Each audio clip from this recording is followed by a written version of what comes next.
Hi everyone, I'm Hayley. I'm always in the craft room and welcome to another Friday Sews. We've got garment sewing, kids sewing, some home deck projects and a little bit of crochet. So welcome. Right, I'm going to put chapters below so that you can skip around to the parts that interest you.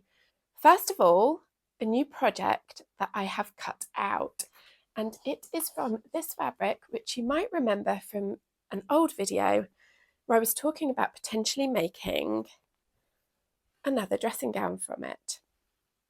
So there's a story with this fabric. I bought it very early on in my sewing career, back before I knew any better, on a few fronts.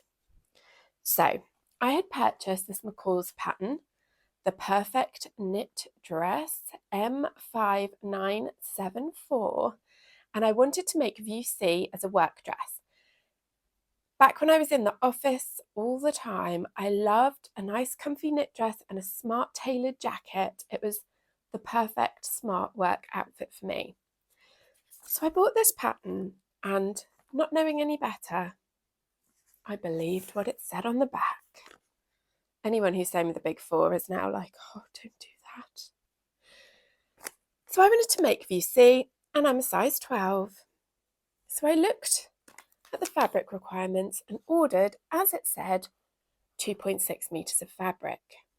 Except, being early on in my sewing career, I didn't know many fabric shops, and I just Googled garment fabric, picked one of the first links, assumed that that was what fabric cost, and didn't know how expensive this was for what it was. It's a lot more than I pay now, and it was from a shop that only sold by the full meter. So the pattern says I need 2.6 meters. I can only buy it in complete meters. So I bought 3 meters of this fabric to make that dress, and it was an expensive fabric. You know where this is going. The time came to cut out the dress, and I got View C out of about 1.6 meters of fabric. So I bought nearly double what I needed, and it was so expensive. This is one of the reasons I don't like the Big Four. I'm sorry if you love them, but there's so many niggly things that just really put me off. Behind me is an October dress. We'll get to that in a minute. But October give you the fabric requirements for each size in like 5 or 10 centimetre increments. That's like 2 to 4 inches, and they are always right. They tell you you need, say, 1.6 metres, that's what you need. Every time they are right. So it is possible to do it accurately. I don't know why they don't, but it really gets my goat. Phew, that was quite a rant, wasn't it? Anyway, the remaining 1.4 metres of this fabric's been sat in my stash, haunting me ever since, because it was expensive and I don't actually like it that much. Because I bought it online, I couldn't really see the colours. I didn't realise how like pinky beige the background was. And it's not the best against my skin tone. So I never knew what to do with it. As I said, I was thinking of making a robe. But instead, I realised what I actually need is summer night dresses. And it would be perfect for that because it's so soft. Oh, it's dreamy soft. So I had a little route through the pattern stash and came up with another McCall's pattern. And this is M6074. And I'm going to hide my head so it focuses on the ladies on the cover. And I'm going to make View A, which is just the short one from one fabric. They do another view with a contrast strip. I think that's a bit of a stretch calling it a view, but anyway. So I've made this before, just as a top. Now, I don't know if you've noticed this about me, but I have this weird thing where I buy dress patterns and make them as tops, but then also buy top patterns and lengthen them to dresses. I don't know why, but I always seem to be doing that. Anyway, made it as a top, liked it, and thought it would actually just be the perfect summer night dress. Just out of interest, I thought I'd look on the back and see how much fabric they think you need to make one. So bear in mind, I had about 1.5 meters of this left. To make a size 12 of view A, this pattern envelope says you need 2 meters. I have 1.5 meters. I cut out 2 nightdresses.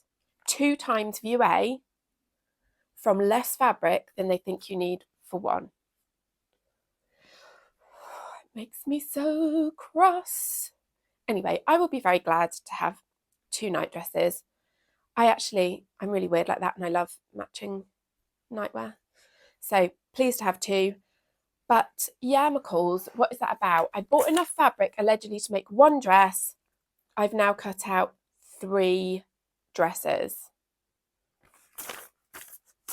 Anyway, they are all cut out and ready to go. I also had a little dig through the stash and managed to find a coordinating stretch lace elastic in this grey colour. So instead of naffing about with bindings and stuff, I think I'm just going to sew that on the edge because, you know, I'm only wearing them in bed. And that is actually quite a pretty way to finish nightwear, I think. So I'm ready to get on with those. I have also this week, gold star please, done the leggings for my girls. Do you remember their PE leggings had holes in the knees and I was going to convert them to shorts for summer? Done.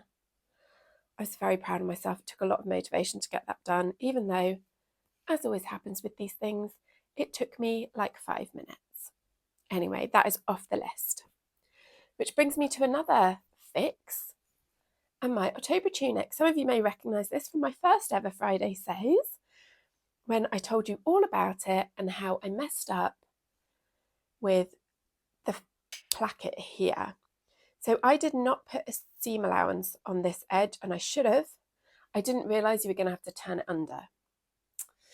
And when I realised I needed to finish that edge and didn't have anything to turn under, I thought, oh well, it's on the inside, I'll just whiz it through the overlocker. And I was right, it is on the inside. But I was also wrong because it is visible because I wear it open. So, one of my lovely commenters, Elizabeth, came up with a fantastic idea. Wait there.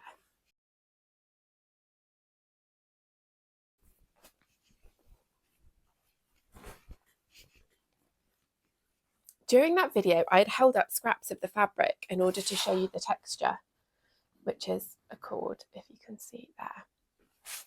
And she says, hey, you've got some scraps left. Why not press them into the correct shape and hand stitch it over this annoying visible stitching? How clever is Elizabeth? Why had I not thought of that? But I didn't. Anyway, she suggested this weeks and weeks ago, and I was like, that is a great idea.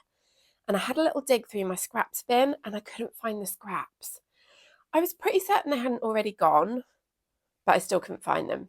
Anyway, today, my husband told me he was off to the Household Recycling Centre, also known as the Tip, and our local authority recycles fabric scraps of any size and any type of fabric. I emailed them about this years and years ago, asking if and where I could recycle them. I just literally went on their website and found the recycling officer and emailed them. And they came back to me and said, yes, you can recycle fabric scraps, but only at one of our local recycling centres. Lucky for me, it was the closest one. And they actually go in the carpet section.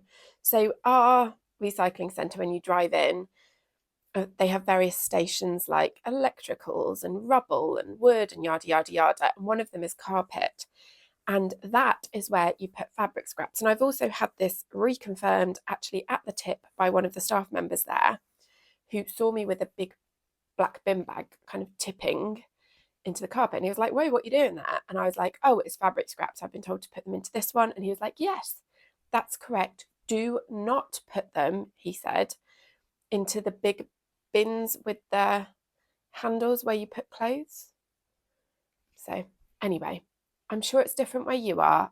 my point is, maybe get in touch with your local recycling officer and see if there's any way you can get rid of scraps, because ours take them and they obviously chop them up with the carpet and do something useful with them. Anyway, long story short, my husband told me he was going and I said, oh, can you take a bag of fabric scraps for me, because my scrap bin's getting really full. So as I was pulling it all out to put it in the bag for him to take, I thought, let's keep an eye out for those little flowers. And it re-emerged. So I'm so pleased. I'm going to be able to fix that. Honestly, I'm not really wearing this at this time of year. It's a little bit warm, so we might put it back in the wardrobe like that. And when autumn rolls around again, I'll suddenly have the get up and go to fix it. But I'm so pleased with that. And thank you to Elizabeth for the comment. And whilst I'm on that, thank you for everyone who's commented, because as I've said before, I do sometimes feel a little bit of a fool just talking to myself. And it's really nice when people chat back and you realise there are real people out there interested in what I'm doing. So thank you so much. Also, thank you to Jen from Today in Jen's Sewing Room for starting this hashtag. Obviously, before I ever made a Friday Sews video, I watched them and I still watch them. And it brings me on to another commenter who mentioned that they like that I don't always have a finished garment to show every week. And yeah, that's totally the case with me. Obviously, some Friday sewers don't have jobs or don't have young families, and they have a lot more time to sew and they get lots done. And I know as a consumer of Friday Sews content, it can look like people are just whipping up item after item after item, and it can make us feel like we're missing out a bit. So yeah, I do have young kids. I do have a job. Thankfully for me, I only work 4 days a week. So some weeks I do get a whole day to sew. But yeah, I certainly don't have a finished garment to show you every week. And this week is one of those weeks, isn't it? But I do have a finished crochet project. Now, as with almost all my crochet projects, I basically finished this to like 90% done weeks, months ago. I just had to crochet the top closed and weave the ends in, and I don't know why I put it off, but I do. Anyway, how fab is that pattern? It's from the same designer as the Barknet shopping bag I showed you a few weeks ago. And I have a feeling that when I went on her website, there was like a bundle deal and you could get 3 patterns for X or something, which is why I ended up buying more than one. But I absolutely love this. It's all created with front post and back post double crochets, and then this leaf pattern emerges. I just think it's absolutely fabulous. Now, one thing I'm not thrilled with is how you can see the cushion through the gaps. What do you think? Does that look bad? My husband said it does look a bit unfinished, and yeah, I might be tempted to agree with him. I don't have a similar colour fabric I could back it with, unfortunately. I would be able to undo this and just literally pull and that would undo. So I could go back in and do something with that if I ever have a fabric this colour. But in general, I'm absolutely in love with the leafy pattern and the texture. This wool or yarn was a bamboo yarn that I got from eBay. There seems to be a lot of unused, unloved, stashed yarn on eBay, so that makes me feel better about my crochet habit, because it's addictive, you guys. Once you start, you just can't stop. So I always have something on my hook. And yeah, this is my latest finished project. I did this colour to go with my craft dream, which is mainly teal. And I just thought teal and chartreuse, it would set my crafting sofa off nicely. Of course, said sofa, which is behind you right now, is just absolutely covered in fabric. Like, we'll add a cushion. You can't even see it amongst the heaps. But anyway, it was a lovely project to do. Speaking of household projects, I've got another one to show you, but you need to come with me. Well, hello everyone and welcome to my house. I wonder if you can guess why we're here. Yeah, you can, can't you? Look what I have made. I know. It's future Hayley here, because I filmed the last segment and above me is the skylight. The heavens opened. It rained and you couldn't hear a word I said. So, new day, overcast but muggy, and we're back to talk about my cushion and my lampshade. So, the backstory with the lamp. I bought this lamp at auction and it was exactly what I wanted, except it had a grey shade and we're in my beige era, so that wasn't going to cut it. I have had other lamp shades made by a company called Jim Lawrence in Suffolk, and their work is absolutely beautiful. I have a long, thin console table against a wall with 2 lamps on it, and they're quite large lamps, but I couldn't have a big shade because it was against a wall. So I found them as custom lampshade makers who could make oval lampshades for that console table, and I've loved everything they've done. So my first thought was, I'll have a matching one made in the same fabric as those lamps because they're all together. And I went on their website and was looking at sizes and things, and I thought, actually, what about pattern? That might be nice. Now, as you will know, if you've watched this channel for a while, the only patterns that I like are florals, stripes, and animal prints. And my house leans heavily floral. I've got floral lamps, floral artwork. If you've ever seen my coffee mug, it's bluebells because they grow abundantly in my garden. My tea mug is snowdrops because we also have a lot of snowdrops at certain times of the year. So all of my house, I like it to reflect the outdoors because we do live in such a pretty spot. And I grew up on a little country lane which had houses on one side and cow parsley on the other. And my mum, as we walked home from school, always used to comment on the cow parsley in the spring. Now I'm a grown-up. I bought my own little house down a different little lane.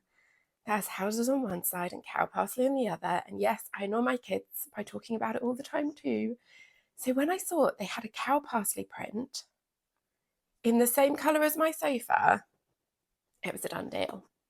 So I was all set to order this new lampshade to be made in the cow parsley print when I saw they sell fabrics by the yard.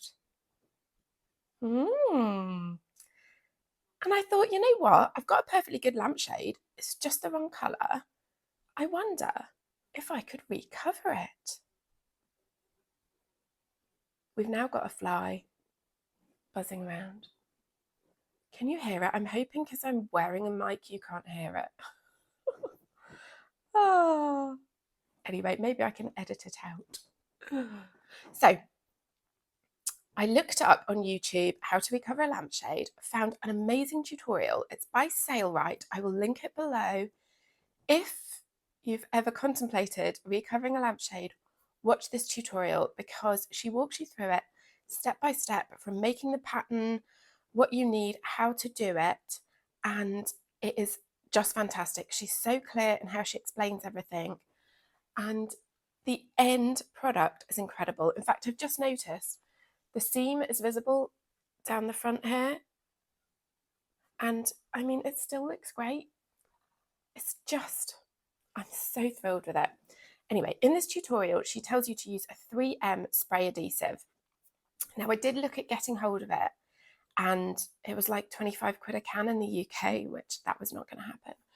So I did what any self-respecting crafter would do, and I went and raided the garage, had a little look around, found a tin of something called all-purpose adhesive.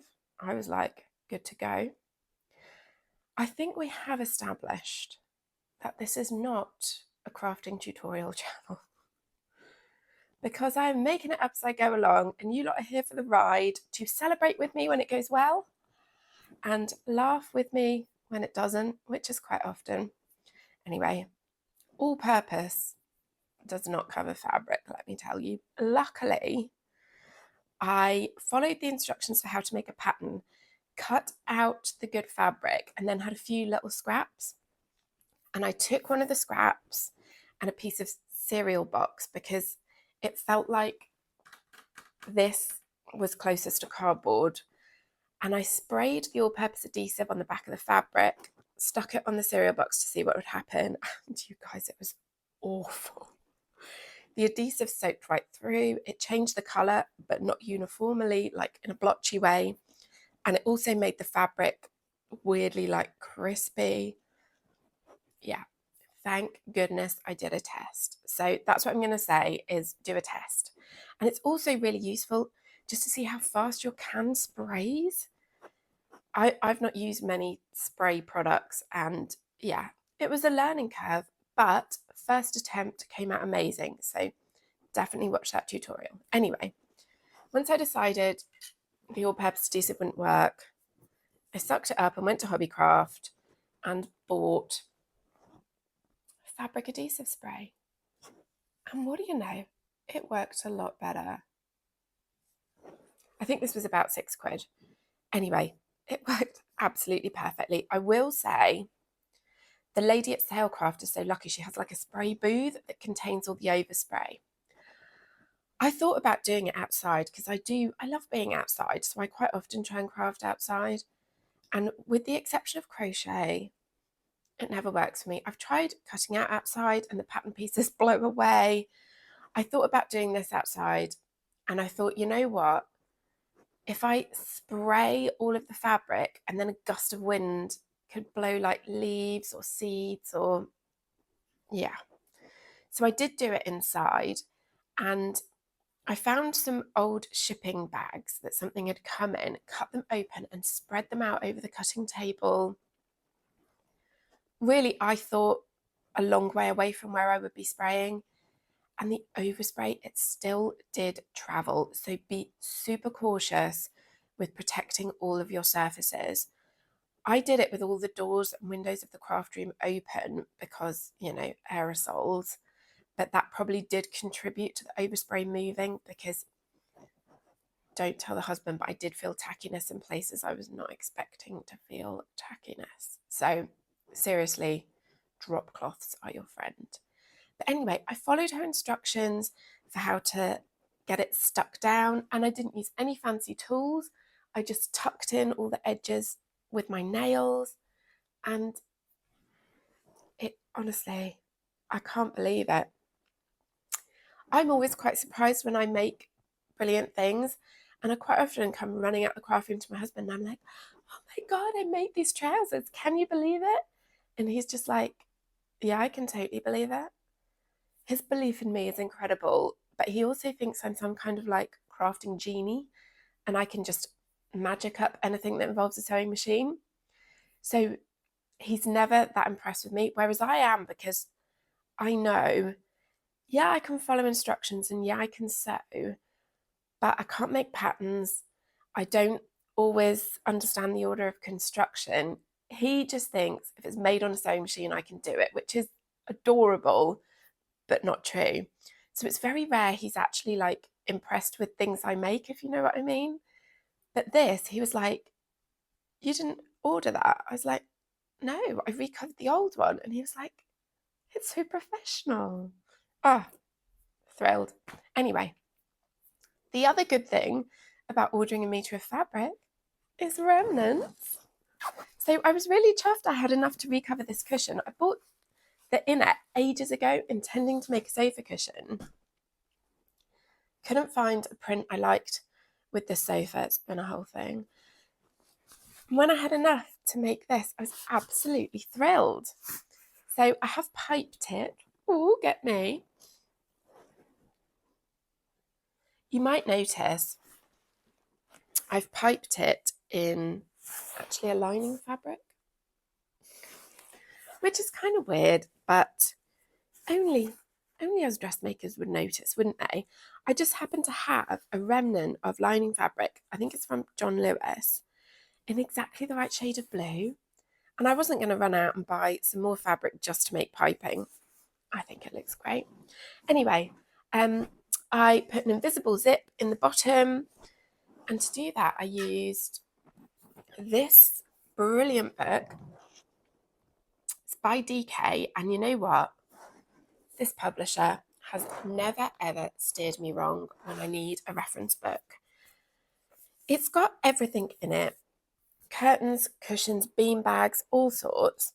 And it's laid out as completed projects.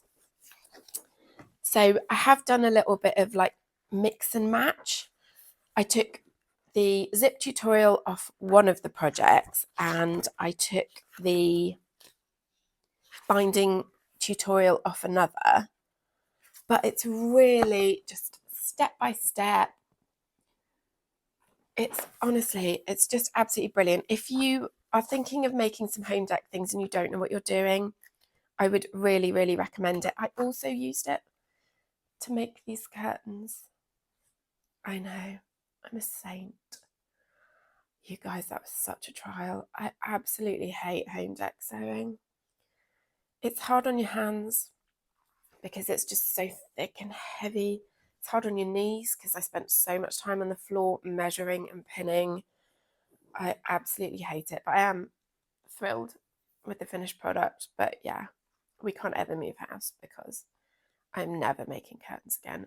I mean, my poor husband like rebuilt this house from a roofless shell by hand. I mean, he has screwed in every single floor joist.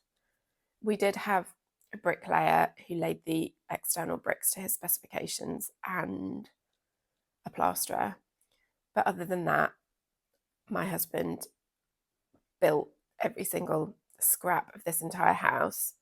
And I swear he has whinged about it far less than I complained about making like 8 sets of curtains. I know. He's a good one. I'm going to keep him. Right, I think that's it. We've done the cushion, we've done the lampshade, we touched on the curtains, bonus. I hope to see you again very soon. I hope the fly wasn't too distracting. It was better than the rain, trust me. So take 2, we're going to go with it. Thanks for watching. Bye.